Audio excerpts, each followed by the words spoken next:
अस्सलाम वालेकुम जी। आज हमने देखना है साइटोस्केलेटन। प्रीवियसली हम डिफरेंट ऑर्गेनल्स को देख रहे थे। ऑर्गेनल्स हमने देखे, हमने स्टडी की है, जिसमें आपने सेंट्रियोल्स, एंडोप्लाज्मिक रेटिकुलम डिफरेंट पढ़े। आज हमने देखना है कि साइटोस्केलेटन क्या होता है। उससे पहले मेरे चैनल बायोलॉजी गीक को लाइक, शेयर और सब्सक्राइब कर दें।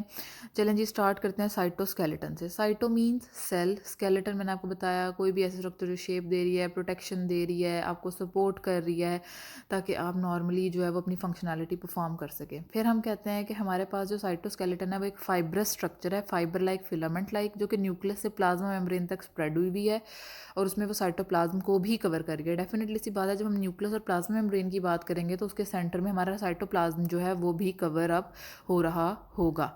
अच्छा जी, उसके बाद हम कहते हैं कि हमारे पास जो साइटोस्केलेटन है वो क्या है, फर्दर 3 कैटेगरीज में डिवाइड हुआ है, microfilament, microtubule and intermediate filament.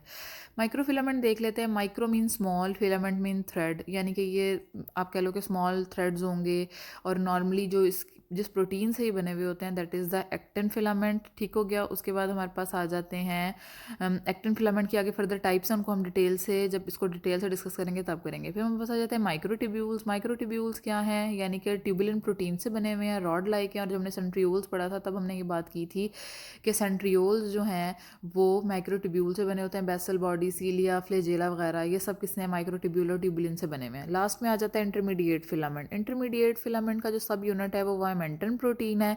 इसके बारे में जो सारी बाकी डिटेल्स हैं वो आगे हम फर्दर एक वन बाय वन जो है इसको पढ़ते जाते हैं और इसके बारे में जो है ना डिटेल्स को हम वन बाय वन डिस्कस करते जाते हैं। सबसे पहले माइक्रोफिलामेंट आएगा, फिर माइक्रोटिब्यूल आएगा, फिर इंटरमीडिएट फिलामेंट आएगा। अच्छा जी, माइक्रोफिलामेंट में अगर हम ये देखें कि हमारे पास जो मायोफिलामेंट है, मायोफिलामेंट क्या होता है और ये कहाँ मौजूद होता है और इसका क्या रोल है।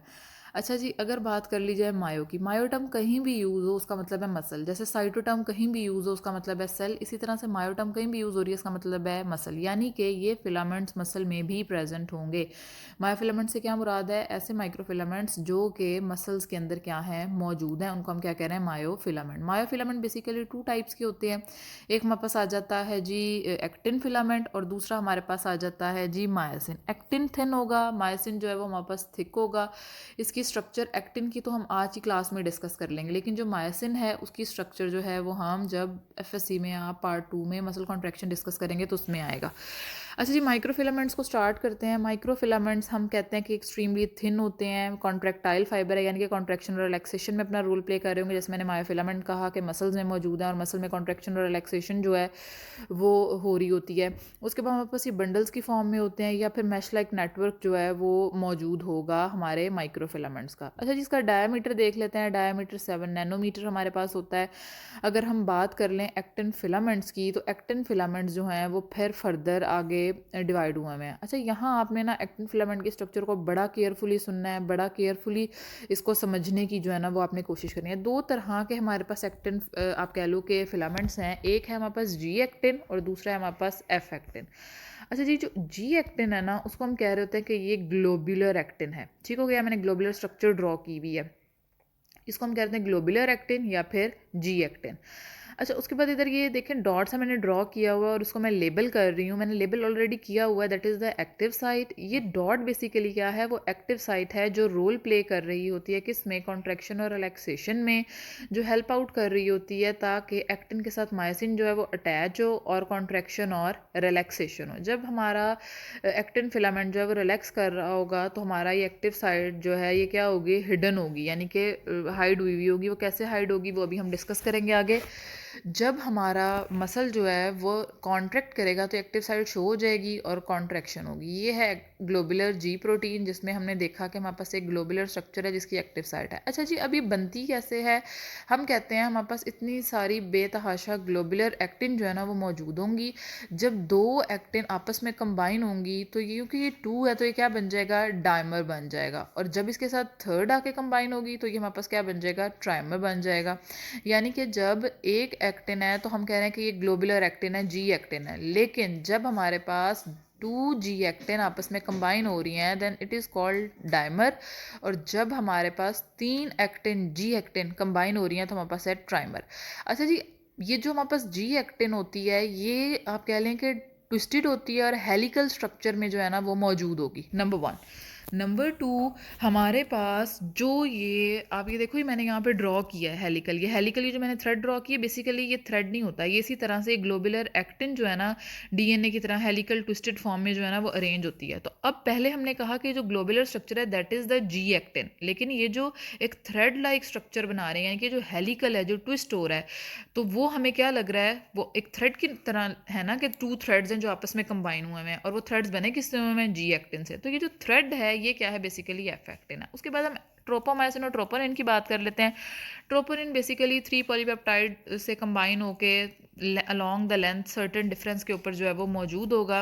उसके बाद जो ट्रोपोमाइसिन होगा वो हमारे पास क्या होगा, ये जो एक्टिव साइट है, मैंने आपसे कहा कि हिडन होती है, रिलैक्सेशन में और कॉन्ट्रैक्शन में जो है ये एक्सपोज होती है, और उसके बाद फिर कॉन्ट्रैक्शन और रिलैक्सेशन में रोल प्ले होता है।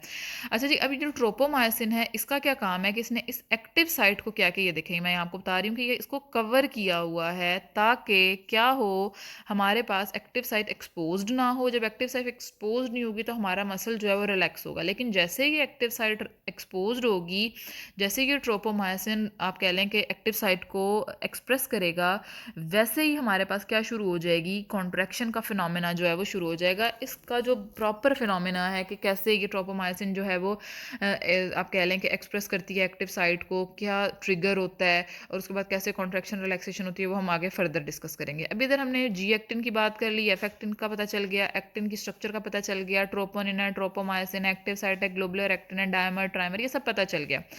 न्यूक्लियस से प्लाज्मा मेम्ब्रेन की हमने बात की, तो हम कहते हैं कि जो माइक्रोफिलामेंट है ये प्लाज्मा मेम्ब्रेन के आप कह लें कि अंडर द प्लाज्मा मेम्ब्रेन होंगे। ठीक हो गया। और ये क्या कर रहे होंगे, साइक्लोसिस को कंट्रोल कर रहे होंगे, बंडल्स की फॉर्म में ये होते हैं। उसके अलावा मसल्स के अंदर जो जिन जो ये बंडल्स की फॉर्म में मसल्स के अंदर मौजूद होते हैं, इनको हम मायोफिब्रिल्स जो है वो कह रहे होते हैं। इधर एक बात क्लियर कर दूं कि जो साइक्लोसिस है वो साइटोप्लाज्मिक स्ट्रीमिंग मूवमेंट होती है, जो हमने पढ़ा था।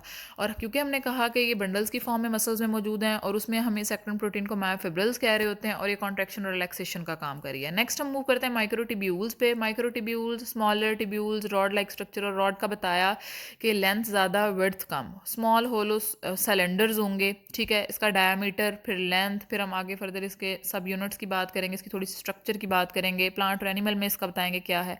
अच्छा जी, इसका डायमीटर हो गया 25 nanometre, length 0.2 to 25 micrometre. Tubulin जो है वो 2 सब यूनिट से मिली होती है। जब भी कोई 2 स्ट्रक्चर आपस में कंबाइन होंगे हम उसको डायमर कहेंगे, जैसे कि हमने एक्टिन फिलामेंट में बात की। अब इसमें एक अल्फा है और एक बीटा है, और मैंने कहा कि हॉलो सिलेंडर है, यानी कि रॉड की फॉर्म में जो है वो मौजूद होंगी।